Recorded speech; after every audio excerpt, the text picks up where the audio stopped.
கசிந்துருகி இமைப்பொழுதில் இசையாகி இதயத்தை வருட வரும் கவிதை நேரத்தில் கவிதையோடு கலந்திட தயாராகுங்கள். வணக்கம் நேயர்களே, நீங்கள் கேட்டுக்கொண்டிருப்பது பட்டாம்பூச்சி எஃப்எம்.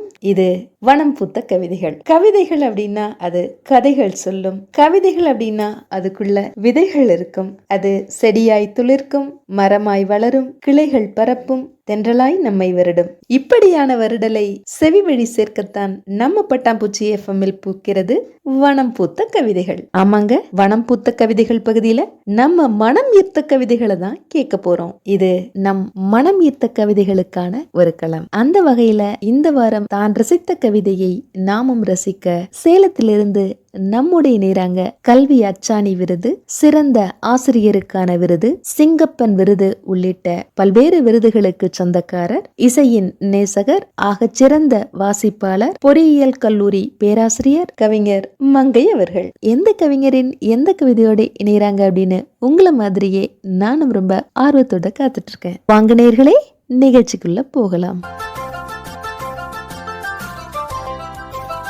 வணக்கம் நேயர்களே, நீங்கள் கேட்டுக்கொண்டிருப்பது பட்டாம்பூச்சி எஃப்எம். இது உங்கள் மனதை வருடும் இனிய நிகழ்ச்சி வனம் பூத்த கவிதைகள். நான் உங்கள் மங்கை. நேயர்களே, இன்று நாம் பேச போகும் கவிதை ஒரு கவிதை மட்டுமல்ல, ஒரு வாழ்க்கை, ஒரு உணர்வு, ஒரு தியாகத்தின் வரலாறு. அம்மா, இந்த ஒரு வார்த்தை சொன்னாலே போதும், நம்ம மனசுல ஏதோ ஒரு அலையிலும். நம்ம கண்ணு முன்னாடி வருவாங்க. நம்ம சின்ன வயசு, நம்ம சிரிப்பு, நம்ம அழுகை, அனைத்துக்கும் பின்னாடி இந்த ஒரு முகம். அந்த அம்மாவை பற்றி மிக எளிமையான சொற்களிலேயே மிக ஆழமாக சொல்லியிருக்கின்றார் கவிஞர் மா. காளிதாஸ்.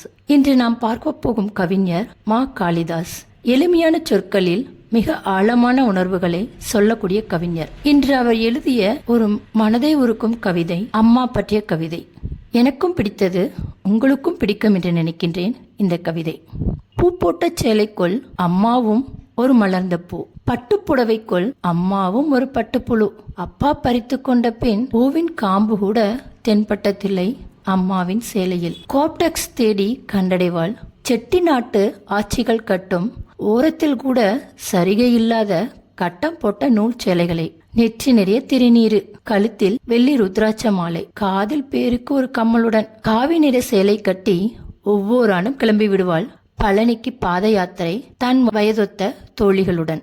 எல்லோருக்கும் புது துணி எடுத்து கொடுத்து ஒவ்வொரு பண்டிகைக்கும் ஆளுக்கு 100 ஆசீர்வாதமும் தந்தாலும் மகள் உடுத்தி அலசி போட்ட பின் தான் தனக்குரிய புதியதை உடுத்துவாள். தானே துவைத்து, தானே இஸ்திரி போட்டு, தானே பழையதாக்கியதில் வடகமும் போடுவாள். பெருநோய் தாக்கி முதன் முறையாக நைட்டி அணிந்து கொண்டு, இது கூட எனக்கு நல்லா இருக்குல்ல என்றாள். ஆம் என்று தலையாட்டி விட்டு அவளுக்கும் தெரியாமல் என் கண்களை துடைத்துக் கொண்டேன். அழுக்கு ஈரம் துடைக்க கொடியில் ஒரு ஓரத்தில் தொங்கிய அவளது கிழிந்த சேலையில். நேர்களே, இந்த கவிதை ஒரு அம்மாவை பற்றியது மட்டுமல்ல, அம்மாவின் வாழ்க்கையே இதுல இருக்குது. பூ போட்ட சேலைக்குள் அம்மாவும் ஒரு மலர்ந்த பூ.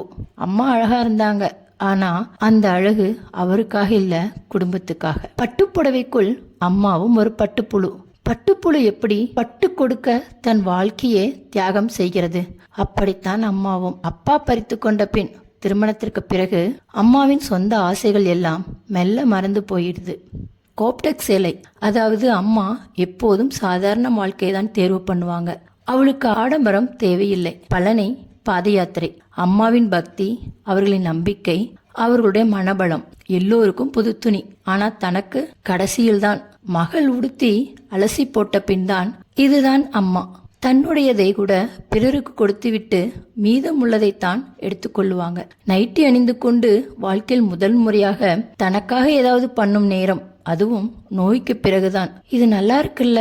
இந்த ஒரு கேள்வி அம்மாவின் முழு வாழ்க்கை. கடைசி வரி கிழிந்த சேலையில் கண்களை துடைத்தேன். நேர்களே, இது ஒரு வரி இல்லை, இதுதான் அந்த கவிதையின் உயிர். அம்மாவின் வாழ்க்கை முழுக்க பயன்படுத்திய சேலை, அது கிழிந்தாலும் அதில்தான் பாசம் இருந்தது. அம்மா தியாகம், அம்மா அன்பு, அம்மா சொல்லாத வேதனை. அவர்கள் வாழ்வது தங்களுக்காக இல்லை, முழுக்க குடும்பத்திற்காக. நேர்களே, நம்ம வாழ்க்கையில் எவ்வளவு பெரியவங்க ஆனாலும் நம்மை உருவாக்கியது அம்மாதான். அவர்களின் தியாகத்தை நாமும் உணரணும், அவர்களுக்கு நன்றி சொல்லணும். இன்று வீட்டுக்கு போனதும் ஒரு தடவை அம்மாவிடம் சொல்லுங்க, நீங்க ரொம்ப அழகா இருக்கீங்க, நன்றி அம்மா அதுவே அவர்களுக்கு பெரிய பரிசு. இன்னொரு உணர்ச்சி மிகுந்த கவிதையுடன் மீண்டும் சந்திப்போம். நன்றி, வணக்கம். நேயர்களே, நீங்கள் இதுவரை கேட்டது பட்டாம்பூச்சி பண்பலை வழங்கிய வனம் பூத்த கவிதைகள். இந்த நிகழ்ச்சியை உங்களுக்கு வழங்கியவர் கவிஞர் மங்கை அவர்கள். தொடர்ந்து இணைந்திருங்கள். மீண்டும் இதுபோல் இன்னும் ஒரு நிகழ்ச்சியில் சந்திக்கலாம். இது ஒரு பட்டாம்பூச்சி எஃப்எம் தயாரிப்பு.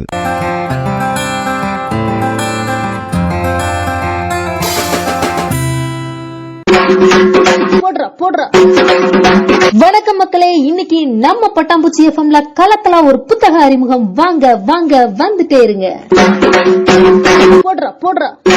வேணுங்கண்ணா, நம்ம பட்டாம்பூச்சியில இன்னைக்கு எந்த புத்தகத்தை பத்தி சொல்ல போறீங்க? அம்மனே, நம்ம பட்டாம்பூச்சியில இன்னைக்கு தஞ்சாவூர்காரரு, நல்ல எழுத்தாளரு, நல்ல நாடக கலைஞரு, நல்ல திரைக்கலைஞரு, இப்படிப்பட்ட கவிஞரு தஞ்சைனா ராமதாஸ் அவிகளோட ஒவ்வொன்றும் உதவிடும் உங்களுக்கு அப்படிங்கிற ஒரு புத்தகம் சாமி. அப்படிங்களா? இது எதை பத்தின புத்தகம்ங்கண்ணா? அம்மனே, இந்த புத்தகம் நீ நினைக்கிற மாதிரி இல்ல சாமியோ. இது ஒரு வித்தியாசமான புத்தகம். நம்ம அரசு துறைக்கு பல டிபார்ட்மெண்ட்டுக்கு போறோம்ல, அவட தலைக்கு என்னென்ன கொண்டு போகணும், அதை எப்படி கேட்கணும், அதை எப்படி செய்யணும்னு நிறைய தெரியாத விஷயங்கள் எல்லாம் தொகுத்து ஒரு புத்தகமா கொடுத்துருக்காரு சாமி. சம்மன் இருக்குது. நாமளும் நிறைய விஷயத்த தெரிஞ்சுக்கணும், அதனால வாங்கி படிச்சு போடலாம். நெசமாத்தான் சாமியோ, இது கேட்கறவங்களும் வாங்கி படிச்சு பாருங்க. நிறைய விஷயத்த நீங்க கத்துக்கலாமுங்க. சரிங்கண்ணா, இந்த புக் வாங்கணும்னா 99 44 57 06 61. சரிங்களா? ஆமாங்கண்ணோ, அதேதான். சரி, நம்ம வாங்குறதோட எல்லாரையும் வாங்க சொல்லிடலாம். ஆமாங்கோ, இதை கேக்குறவங்க பூரா நீங்களும் வாங்கி படிச்சு போட்டு ஐயாவிகளை கூப்பிட்டு 2 வாரத்தை மனசார வாழ்த்தி போடுங்க. அவ்வளவுதானுங்க. போடுற